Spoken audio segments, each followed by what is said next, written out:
Spurs are going to the off the bench with a fabulous finish.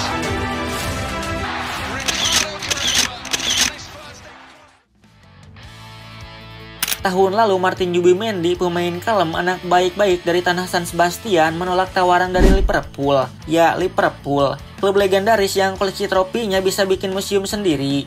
Alasannya, dia cinta Real Sociedad, mau selesaikan proyek, mau setia, mau jadi legenda lokal.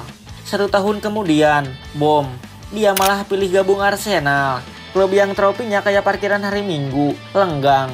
Selamat datang di kisah membingungkan, penuh pilihan hidup, dan kadang bikin kita mikir, emang benar ya, cinta bisa kalah sama karir? Ini dia Zubimendi, dari tolak Liverpool ke peluk Arsenal. Kisah cinta yang tak konsisten. Martin Zubimendi, gelandang bertahan elegan yang lahir dan besar di San Sebastian, dibentuk di Akademi Real Sociedad, lalu naik jadi pemain inti, lalu jadi simbol kesetiaan. Dia bukan tipe pemain yang suka drama, gak suka gaya-gayaan, mainnya rapi, tenangnya kayak anak IPA yang udah selesai ujian. Sampai akhirnya tahun 2024, Liverpool datang, bukan sembarang datang. Mereka bawa proposal, main bareng klub, gaji gede, main di Liga Champion, dan tentu saja peluang angkat piala. Dan Zubimendi bilang, tidak. Di dunia sepak bola yang serba cepat, di mana pemain bisa pindah klub kayak pindah KP, Zubimendi jadi poster boy loyalitas. Fans Sociedad sampai bikin mural, fans Liverpool nangis bareng soundtrack Adele.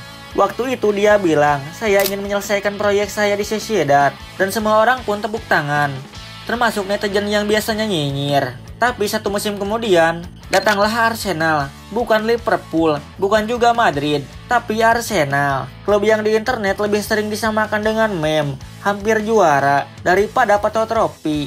Dan Zubimendi bilang, oke, saya ikut. Publik langsung heboh, netizen berkata, loh, bukannya tahun lalu nolak Liverpool karena setia? Arsenal mah bukan proyek, itu renovasi setengah jadi. Tiba-tiba Zubimendi bukan lagi pahlawan kesetiaan, tapi bahan roasting online.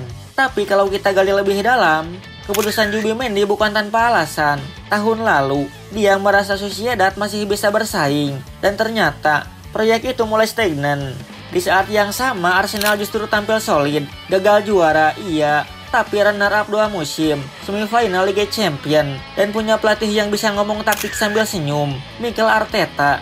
Zubimendi mungkin mikir, ya, setahun lalu belum waktunya. Sekarang, mungkin ini kesempatan terakhir buat naik kelas. Buat Arsenal ini jackpot, mereka butuh pengganti Thomas Partey. Dan Zubimendi bukan sekedar gelandang bertahan biasa. Dia tenang, pintar baca pemain, dan cocok banget jadi pondasi trio lini tengah bersama Declan Rice. Ini udah kayak nasi, ayam, sambal, pas banget.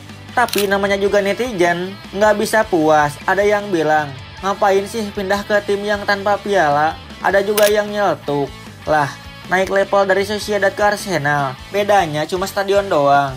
Zubimendi cuma diam, karena tahu piala memang penting. Tapi kadang keputusan hidup nggak sesimpel trofi dan statistik. Zubimendi bukan tipe pemain yang cari sorotan, tapi dia tahu karir sepak bola itu pendek, dan dia nggak mau menyesal karena terlalu lama bertahan di zona nyaman. Dia nggak pindah karena duit, dia pindah karena tahu waktu untuk tantangan baru udah tiba. Dan kalau sukses di Arsenal, dia bakal dikenang sebagai pion penting era kebangkitan. Banyak legenda yang nggak punya koleksi piala segudang, tapi tetap dikenang. Kenapa? Karena mereka main dengan hati, konsisten, nggak drama, profesional. Dan Zubimendi mungkin bakal ada di daftar itu, pemain yang jalanin karirnya dengan kepala dingin, meski dunia sekitarnya sibuk kasih label. Akhirnya semua kembali ke pertanyaan sederhana, apakah Zubimendi salah karena tinggalkan Sociedad dan gabung Arsenal, atau dia cuma manusia biasa yang ambil peluang baru? Di dunia sepak bola modern, kadang yang paling sulit bukan mencetak gol, tapi membuat keputusan. Dulu dia setia, sekarang dia berani. Zubimendi dari Real Sociedad ke Emirates, dari anak baik ke pemain yang ambil langkah. Bukan karena berubah, tapi karena tumbuh. Gimana menurut kalian? Zubimendi pinter atau pelin-pelan?